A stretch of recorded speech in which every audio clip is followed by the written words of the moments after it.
ತೋರಿಸಿದ್ದಾರೆ ಅವ್ರಿಗೂ ಕೂಡ ಬಯಸ್ತಾ ಇದ್ದೀವಿ. ವಿಶೇಷವಾಗಿ ಎಲ್ಲ ಗ್ರಾಮ ಪಂಚಾಯಿತಿಯ ಸೂರಿಕೋಟೆಯ ನಮ್ಮ ಸೂರಿಕೋಟೆ ಬಾಬಣ್ಣವರಿದ್ದಾರೆ, ಅವ್ರಿಗೂ ನಾವು ಬಯಸ್ತಾ ಇದ್ದೀವಿ. ಹಾಗೇನೆ ಇಲ್ಲಿ ಬಂದಿರತಕ್ಕಂಥ ಎಲ್ಲ ನಮ್ಮ ಪಕ್ಷದ ಮುಖಂಡರಿಗೂ ಮತ್ತು ಈ ಕಾರ್ಯಕ್ರಮದಲ್ಲಿ ವಿಶೇಷವಾಗಿ ಈ ಒಂದು ಕಾರ್ಯಕ್ರಮವನ್ನು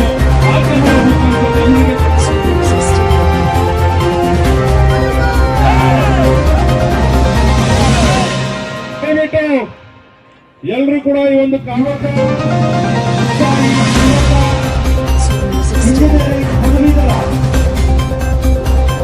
ಪಕ್ಷದ ಸಾಮಾನ್ಯ ಕಾರ್ಯಕರ್ತರಾಗಿ ಬೆಂಗಳೂರು ಜಿಲ್ಲಾ ಕಾಂಗ್ರೆಸ್ ಪಕ್ಷದ ಪಕ್ಷ ಈ ದೇಶದ ಸ್ವಾತಂತ್ರ್ಯಕ್ಕಾಗಿ ಹೋರಾಡುವ ಪಕ್ಷ ಇಂಡಿಯಾ ಬಂದು 5 ಯೋಜನೆಗಳನ್ನು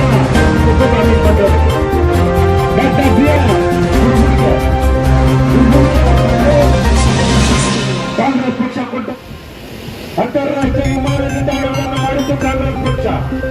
ಸಾವಿರಾರು ರೈಲ್ವೆ ಮಹತ್ವಾಕಾಂಕ್ಷಿ ಯೋಜನೆಗಳನ್ನೆಲ್ಲ ಮಾಡಿಟ್ಟಿದ್ದು ಕಾಂಗ್ರೆಸ್ ಪಕ್ಷ. ಮಾಡ್ತಾ ಇರೋರು ಯಾರೆಲ್ಲ ಏರ್ಪೋರ್ಟ್ಗಳೆಲ್ಲ ಯಾರು ನೀವೇ ಹೇಳ್ರಿ, ಎಲ್ಲ ಒಂದ್ ಕಡೆಯಿಂದ ಮಾರ್ಕೊಂಡು ಹೊರಟವ್ರು. ಈ ಮಾಡಿದ್ದಂತ ಯೋಜನೆಗಳಲ್ಲಿ ಉಳಿಸ್ಕೊಳ್ಳಿಕ್ಕೂ ಅವರಿಗೆ ಸಾಮರ್ಥ್ಯ ಇಲ್ಲ. ನಾವು ಮಾಡಿದ್ದನ್ನ ಮಾರಿ ಇವತ್ತು ಅವರು ಬೊಗಳೆ ಕೊಚ್ಕೊಂತ ಇರುವಂತ ಪಕ್ಷ ಬಿಜೆಪಿ. ಏನು ಸರ್ಕಿಲ್ಲ ಮಾರ್ಕೆಟಿಂಗ್ ಮಾಡಕ್ಕೆ, ಓಟ್ ಕೇಳಕ್ ಏನು ಇಲ್ಲ ಅವ್ರ ಹತ್ರ. ಏನು ಹೆಣ್ಮಕ್ಳು ಉದ್ಯೋಗ ಕೊಟ್ರ, ಹೆಣ್ಮಕ್ಳು ಪಿಂಚಣಿ ಕೊಟ್ರ, ಬಡವರಿಗೆಲ್ಲ ಸಹಾಯ ಮಾಡಿದ್ರ? 10 ಲಕ್ಷ ಉದ್ಯೋಗ, ಒಂದು ಎಷ್ಟು 50 ಲಕ್ಷ, ಎಷ್ಟು 2 ಕೋಟಿ, ಒಂದು ವರ್ಷಕ್ಕೆ 2 ಕೋಟಿ ಉದ್ಯೋಗ ಕೊಡ್ತೀನಿ ಅಂತ ಹೇಳಿದ್ರು. 10 ವರ್ಷ ಆಯ್ತು, 20 ಕೋಟಿ ಉದ್ಯೋಗ ಸೃಷ್ಟಿಯಾಗಬೇಕಾಗಿತ್ತು. ಇರೋ ಉದ್ಯೋಗಗಳಲ್ಲಿ 10 ಕೋಟಿ ಉದ್ಯೋಗ ಕಳೆದುಬಿಟ್ಟವ್ರೆ. ವಾಪಸ್ ಕಳೆದುಬಿಟ್ಟು ಈ ದೇಶವನ್ನ ಬಡತನ 20 ವರ್ಷಕ್ಕಿಂತ ತಳ್ಬಿಟ್ರು. 10 ವರ್ಷ ಆಡಳಿತ, 20 ವರ್ಷ ಇದ್ದಕ್ಕೆ ಹೊರಟೋಯ್ತು. ಕೇವಲ ಒಂದು 8-10 ಜನ ಸಾಹುಕಾರರು, ಅಂಬಾನಿ, ಅದಾನಿ, ಅವ್ರ ಯಾರ್ಯಾರ ಹೆಸರು, ಸುಧಾಕರ್, ಯಾರ್ಯಾರಪ್ಪ ಸಾಹುಕಾರರಾಗಿರೋದು? ಅಂಬಾನಿ, ಅದಾನಿ, ಇನ್ಯಾರು?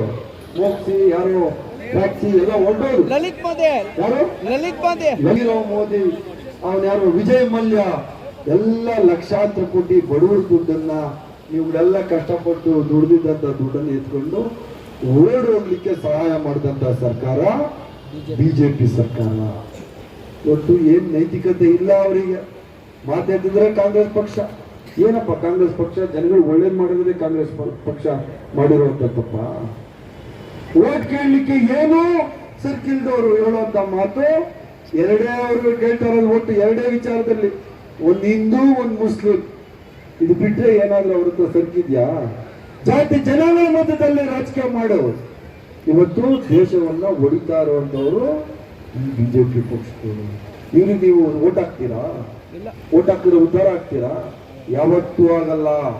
ಈ ದೇಶ ಉದ್ಧಾರ ಆಗ್ಬೇಕು ಅಂದ್ರೆ, ನಮ್ ರಾಜ್ಯ ಉದ್ಧಾರ ಆಗ್ಬೇಕು ಅಂದ್ರೆ ಕೋಲಾರ ಕ್ಷೇತ್ರ ವಿಶೇಷವಾಗಿ ನಿಮ್ ಶಾಸಕರಾದ ನಾರಾಯಣ ಸ್ವಾಮಿ ಅವರು ಬಿಟ್ಟು ಬಿಡದೆ, ಈ ಬಿಟ್ಟು ಬಿಡದೆ ಬೇತಾಳ ಇರ್ತದಲ್ಲ, ಆ ತರ ಎಪ್ಪನ್ ಕೆಲಸ ಮಾಡಿಸಿದ್ರೆ ಯಾರಿಗಾದ್ರೂ ಸರ್ಕಾರದಿಂದ ಬಿದ್ದ ಅಂದ್ರೆ ಆಯ್ತಪ್ಪ ನಾರಾಯಣ ಸ್ವಾಮಿ ನೀನ್ ಕೆಲಸ ಮಾಡ್ತೀರ, ಒಬ್ಬ ಬಿಟ್ಬಿಡೋ ತಂದೆ ಬಿಡಲ್ಲ. ಈ 11 ತಿಂಗಳೊಳಗೆ ನನಗೆ ಚೆನ್ನಾಗಿ ಅನುಭವ ಆಗೋಯ್ತು. ನನ್ನ ಹತ್ರ ದುಡ್ಡಿಲ್ಲ ಅಣ್ಣ, ಅದನ್ನು ಕೊಡ್ತೀಯ ಇಲ್ಲ ಅಣ್ಣ ನೀನು ಅಂತ ಹೇಳಿ ಕುತ್ಕೊಂಡ್ಬಿಡ್ತಾರೆ. ಆ ತರ ನಿಮ್ಮಗಳ ಸೇವೆಯನ್ನ ಚಾಚು ತಪ್ಪದೆ ನಿಯತ್ತಾಗಿ ಮಾಡ್ತಾ ಇರೋಂತ MLA ನಾರಾಯಣ ಸ್ವಾಮಿ. ಆ ನಾರಾಯಣ ಸ್ವಾಮಿ ಅವ್ರ ಜೊತೆ ಇವತ್ತು ನಿಮ್ ಸೇವೆ ಮಾಡ್ಲಿಕ್ಕೆ ಬಂದಿರೋರು ಗೌತಮ್ ರವರು. ಅದೇ ತರ ನಿಮ್ ಸೇವೆ ಮಾಡ್ಲಿಕ್ಕೆ ಬಂದಿರೋರು ಇಂಜಿನಿಯರ್ ಆತ, ಓದ್ಕೊಂಡಿದ್ದಾರೆ, ಸುಸಂಸ್ಕೃತ ವ್ಯಕ್ತಿತ್ವವನ್ನ ಚಾಚು ತಪ್ಪದೆ ಇಷ್ಟರವರೆಗೆ ಯಾರು ಕೊಡದಷ್ಟು ಹಣವನ್ನ ಕೊಟ್ಟಿರೋ ಮಂತ್ರಿ ಯಾರಾದ್ರೂ ಇದ್ರೆ ನಾನೇ. ಅದು ಇನ್ನೂ ಮುಂದಕ್ಕೆ ಸರ್ಕಾರ ನಿಮ್ಗೆ ಒಳ್ಳೇದು ಮಾಡ್ತದೆ.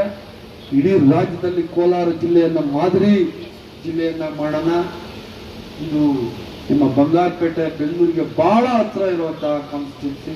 ನಿಮ್ಗೆ ಯಾವುದೇ ಸಹಾಯ ಬೇಕು ಅಂದ್ರೆ ಇದರ ಉನ್ನತೀಕರಣಕ್ಕೋಸ್ಕರ, ಆಧುನೀಕರಣಕ್ಕೋಸ್ಕರ ಆಗುವಂತ ಎಲ್ಲ ಸೌಲಭ್ಯಗಳನ್ನ ಕೊಡ್ಲಿಕ್ಕೆ ಸರ್ಕಾರದ ಕಡೆಯಿಂದ ನಾನು ಉಸ್ತುವಾರಿ ಸಚಿವನಾಗಿ ನಾನು ನಡೆಯಿದ್ದೇನೆ ಅಂತ ನಾನು ಈ ಸಂದರ್ಭದಲ್ಲಿ ಹೇಳಿ ಬಯಸ್ತೇನೆ. ಮಾಡಿ ಒಂದು ಗಟ್ಟಿಯಾದಂತ ಬುನಾದಿ, ಒಂದು ಪಾಯ ಹಾಕ್ತೀವಿ ನಾವು, ಒಂದು ಅಡಿಪಾಯವನ್ನ ನಾವು ಹಾಕ್ತೀವಿ. ಆ ಅಡಿಪಾಯ ಹಾಕಿದ್ರೆ ಮಾತ್ರ ನಾವು ಮೇಲೆ ಬಿಲ್ಡಿಂಗ್ ಕಟ್ಟಲಿಕ್ಕೆ ಸಾಧ್ಯ ಇದೆ. ತಮಗೆ ಗೊತ್ತಿದೆ, ಇವತ್ತು ಒಂದು ಮನೆ ನಿರ್ಮಾಣ ಮಾಡುವಂತ ಸಂದರ್ಭದಲ್ಲಿ ನಾವು ಅಡಿಪಾಯ ಹಾಕ್ಬೇಕಾದ್ರೆ ಎಷ್ಟು ಸಮಯ ಆಗುತ್ತೆ. ಗಟ್ಟಿಯಾಗಿ ಅಡಿಪಾಯ ಹಾಕಿದ ಮೇಲೆ ಮನೆ ಬಹಳ ಸುಲಭವಾಗಿ ಮೇಲೆ ಬಂದ್ಬಿಡುತ್ತದೆ. ನಾನು ಯಾಕೆ ಈ ಮಾತು ಹೇಳ್ತಾ ಇದ್ದೀನಿ ಅಂದ್ರೆ, 1947ನೇ ಇಸ್ವಿಯಲ್ಲಿ ಈ ದೇಶವನ್ನ ಮಹಾತ್ಮ ಗಾಂಧಿ ಅವರು, ಸರ್ದಾರ್ ವಲ್ಲಭಾಯ್ ಪಟೇಲ್ ಅವರು, ಇನ್ನ ಇತರ ಮಹಾನ್ ನಾಯಕರೆಲ್ಲ ಚುಕ್ಕಾಣಿಯನ್ನ ಹಿಡಿದ್ರು. ಅವರು ಒಂದು ಭದ್ರವಾದ ಬುನಾದಿಯನ್ನ, ಈ ದೇಶದ ಭವಿಷ್ಯತ್ತಿನ ಒಂದು ದೂರದೃಷ್ಟಿಯನ್ನ ಇಟ್ಕೊಂಡು ಆ ಬುನಾದಿಯನ್ನ ಹಾಕಿರ್ತಕ್ಕಂಥದ್ದನ್ನ ತಾವು ಗಮನಿಸಬೇಕಾಗುತ್ತೆ. ಆ ಭದ್ರವಾದ ಬುನಾದಿಯೇ ದೊಡ್ಡ ದೊಡ್ಡ ಕೈಗಾರಿಕೆಗಳು, ದೊಡ್ಡ ದೊಡ್ಡ ಸಂಸ್ಥೆಗಳು, ಐಟಿ ಆದಂತ ಸಂಸ್ಥೆಗಳು, IIM ಸಂಸ್ಥೆಗಳು ಇವತ್ತು ಬಾಹ್ಯಾಕಾಶದಲ್ಲಿ ಮತ್ತು ಪ್ರಪಂಚದಲ್ಲಿ ಮುಂದುವರೆದ ಯಾವುದೇ ದೇಶಕ್ಕೂ ನಾವು ಹಿಂದೆ ಇಲ್ಲ ಅಂತಕ್ಕಂಥದ್ದು ಸರಿ ಸಮಾನವಾಗಿ ಇವತ್ತು ನಾವೇನಾದ್ರೂ ಇದೀವಿ ಅಂದ್ರೆ ಅದು ಕಾಂಗ್ರೆಸ್ ಪಕ್ಷದ ಕೊಡುಗೆ. ಈ ರೀತಿ ಆಹಾರ ಉತ್ಪಾದನೆಯಲ್ಲಿ ಬಹಳ ಮುಂದಾಲೋಚನೆ ಇಟ್ಕೊಂಡು ಹಲವಾರು ಕಾರ್ಯಕ್ರಮಗಳನ್ನ ಮಾಡಿದ್ರು. ಒಂದು ಭದ್ರ ಬುನಾದಿ ಹಾಕಿದ್ದ ಕಾರಣ ಇವತ್ತು ಎಲ್ಲ ಕಾಂಗ್ರೆಸ್ ಏನೂ ಮಾಡಿಲ್ಲ, ಎಲ್ಲ ನಾವೇ ಮಾಡಿದೀವಿ ಅನ್ಕೋತಾರೆ. ದಯವಿಟ್ಟು ಅರ್ಥ ಮಾಡ್ಕೊಳ್ಳಿ. ಆ ಭದ್ರವಾದ ಬುನಾದಿ ಮೇಲೆ ಇವತ್ತು ಏನೇ ಮಾಡಿದ್ರು ಕೂಡ ಈಗ ನಡೀತಾ ಇದೆ ಅಂತಕ್ಕಂಥ ಮಾತನ್ನ ಈ ಸಂದರ್ಭದಲ್ಲಿ ನಾನು ಹೇಳಲಿಕ್ಕೆ ಬಯಸ್ತೇನೆ. ಬಂಧುಗಳೇ, 2014ರಲ್ಲಿ ಹೇಳಿದ್ರು, ನಮ್ಮ ದೇಶದಲ್ಲಿ ನಿರಂತರವಾಗಿ ಭೀಕರವಾದಂತ ಬರಗಾಲಕ್ಕೆ ತುತ್ತಾಗ್ತಾ ಇದ್ದೀವಿ. ಇಂದಿನ ಕಾಂಗ್ರೆಸ್ ಸರ್ಕಾರಗಳು ಯಾರು ಏನೂ ಮಾಡಲಿಲ್ಲ.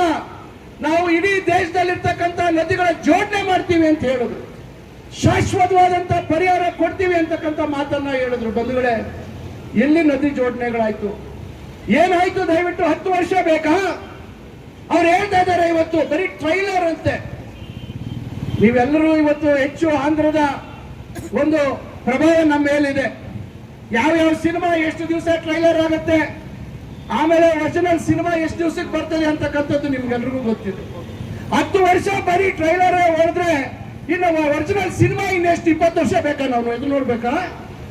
ಯೋಚನೆ ಮಾಡಿ ಯಾವ ರೀತಿಯಾಗಿ ಜನರನ್ನ ಯಾಮಾರಿಸ್ತಾ ಇದ್ದಾರೆ ಅಂತಕ್ಕಂಥದ್ದನ್ನ, ಅವರ ವೈಫಲ್ಯಗಳನ್ನ ಇವತ್ತು ಮುಚ್ಕೊಳ್ತಕ್ಕಂಥ ದೃಷ್ಟಿಯಲ್ಲಿ ಇವತ್ತು ಜನರನ್ನ ಭಾವನಾತ್ಮಕ ಒಂದು ವಿಷಯವಾಗಿ ಇವತ್ತು ಜನರನ್ನ ಸಮಾಜದಲ್ಲಿ ಒಡಕನ್ನ ಮೂಡಿಸ್ತಕ್ಕಂಥ ಕೆಲಸವನ್ನ ಮಾಡ್ತಾ ಇದ್ದಾರೆ.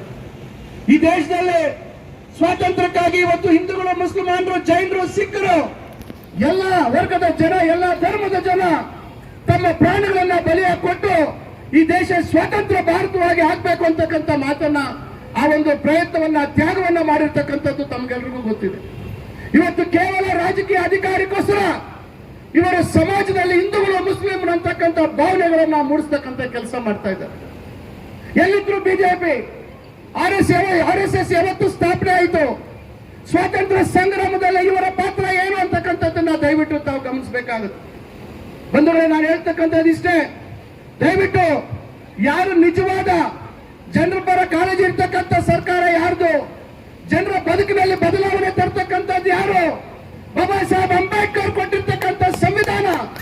ಆ ಸಂವಿಧಾನದಲ್ಲೇ ಇವತ್ತು ಸಮಾನಾಂತರವಾಗಿ ಸಮಾಜ ಆಗ್ಬೇಕು.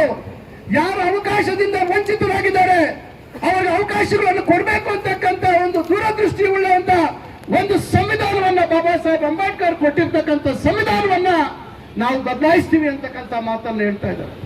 400 ಸೀಟ್ ಕೊಟ್ಬಿಟ್ರೆ ಸಂವಿಧಾನ ಬದಲಾಯಿಸ್ತೀವಿ ಅಂತಕ್ಕಂಥ ಇದ್ದಾರೆ. ಬಾಬಾ ಸಾಹೇಬ್ ಅಂಬೇಡ್ಕರ್ ಅವರ ಕನಸು ಇವತ್ತಿಗೂ ನನಸಾಗಲಿಲ್ಲ. ನಾವೆಲ್ಲರೂ ಇವತ್ತು ಬದಲಾವಣೆಯ ಒಂದು ಪರ್ವವನ್ನು ನೋಡ್ತಾ ಇದ್ದೀವಿ. ಒಂದು ಹಂತವಾಗಿ ಇವತ್ತು ಒಂದು ದೊಡ್ಡ ಬಲಿಷ್ಠವಾದಂತ ದೇಶ ನಮ್ಮದು. 140 ಕೋಟಿಗಿಂತ ಹೆಚ್ಚು ಜನಸಂಖ್ಯೆ ಇರ್ತಕ್ಕಂಥ ದೇಶ. ಅಷ್ಟು ಬೇಗ ಬದಲಾವಣೆ ಆಗ್ತಕ್ಕಂಥದಕ್ಕೆ ಸಾಧ್ಯ ಇಲ್ಲ. ನೀವೆಲ್ಲ ಹೇಳಿ, ಆ ಹಿಂದೆ MP, ಆ MP ಇಂದ ನನ್ನ ಕ್ಷೇತ್ರಕ್ಕೆ ಏನಾದ್ರು ಕೆಲಸ ಆಗಿದ್ಯಾ? ಇವತ್ತು ನಾನು ನಿಮ್ಮೆಲ್ಲರ ಹೆಮ್ಮೆಯ ಮಗ ಆಗಿದ್ದ SN ನಾರಾಯಣ ಸ್ವಾಮಿ 10 ವರ್ಷಗಳ ಹಿಂದೆ ಒಂದೊಂದು ಬಿಂಗಿ ಕಷ್ಟಪಡಿದ ನೀರಿಗೆ ನೀವು, ಹೌದಲ್ಲಮ್ಮ? ಇವತ್ತು ನೀವೆಲ್ಲ ಸೇರಿ MLA ಮಾಡಿದ್ಮೇಲೆ ಪ್ರತಿ ಗ್ರಾಮದಲ್ಲೂ ಕೂಡ RO ಪ್ಲಾಂಟ್, ಸಿಮೆಂಟ್ ರಸ್ತೆ, ಬೋರ್ವೆಲ್ ಹಾಕಿ ಎಲ್ಲಾ ಗ್ರಾಮಗಳ ನೀರಿನ ತಾಂಬ ಇಟ್ಟಿದ್ದೀನಿ. ಹೌದಲ್ಲಮ್ಮ? ಹೌದ್ ತಾನೆ? ಅವೆಲ್ಲ ಕೂಡ ಮುಂದುವರಿಸ್ತೇನೆ. ಇನ್ನು ಏನೇ ಅಭಿವೃದ್ಧಿ ಕೆಲಸಗಳಿದೆಯೋ ನಮ್ಮ ಸರ್ಕಾರ ಇದೆ. ನಮ್ಮ ಸರ್ಕಾರ ಜೊತೆಗೆ ನೀವೆಲ್ಲ ಆಶೀರ್ವಾದ ಮಾಡಿ ಗೌತಮ್ ಅವರನ್ನ MP ಯನ್ನಾಗಿ ಮಾಡಿಕೊಟ್ರೆ ನಾವಿಬ್ರು ಸೇರಿ ಜೋಡೆತ್ತಿನ ರೀತಿಯಲ್ಲಿ ಸರ್ಕಾರದ ಮೇಲೆ ಒತ್ತಡವನ್ನು ತಗೊಂಡ್ಬಂದು ಇನ್ನು ಹೆಚ್ಚಿಗೆ ಅಭಿವೃದ್ಧಿ ಮಾಡಲಿಕ್ಕೆ ಪ್ರಾಮಾಣಿಕವಾಗಿ ಪಣ ತೊಡ್ತೇವೆ. ಯೋಚನೆ ಮಾಡಬೇಕು ನೀವು. ಜಾತಿಗಳ ಮಧ್ಯೆ ನಮ್ಮ ನಿಮ್ಮೆಲ್ಲರನ್ನ ಒಟ್ಟಿಗೆ ತಗೊಂಡೋಗಿ ವಿಶ್ವಾಸದಿಂದ ಈ ಕ್ಷೇತ್ರವನ್ನ ಅಭಿವೃದ್ಧಿ ಮಾಡತಕ್ಕಂತ ಕಾಂಗ್ರೆಸ್ ಗೌತಮ್ ಬೇಕು ನೀವು ಯೋಚನೆ ಮಾಡಬೇಕಾಗ್ತದೆ. ಕಾಂಗ್ರೆಸ್ ಗೌತಮ್ ಅವರು ಒಬ್ಬ ಸಜ್ಜನ ವ್ಯಕ್ತಿ. ನೀವು ಯೋಚನೆ ಮಾಡಿ, ಒಬ್ಬ ಈ ನನ್ನ ಗೌರವ ಉಳಿಬೇಕು ಅಂದ್ರೆ ಈ ನಾರಾಯಣ ಸ್ವಾಮಿ 4 ವರ್ಷ ಕೆಲಸ ಮಾಡಬೇಕು ಅಂದ್ರೆ ನಿಮ್ಮ ಮನೆ ಸೇವಕನಾಗಿ, ನಿಮ್ಮ ಮನೆ ಮಗನಾಗಿ ನಿಮ್ಮ ಎಲ್ಲ ಕೆಲಸ ಮಾಡ್ಕೋಬೇಕು ಅಂದ್ರೆ ನನ್ನ ಮತ ಹಾಕ್ತಿರೋ ಹಾಕಲ್ವೋ?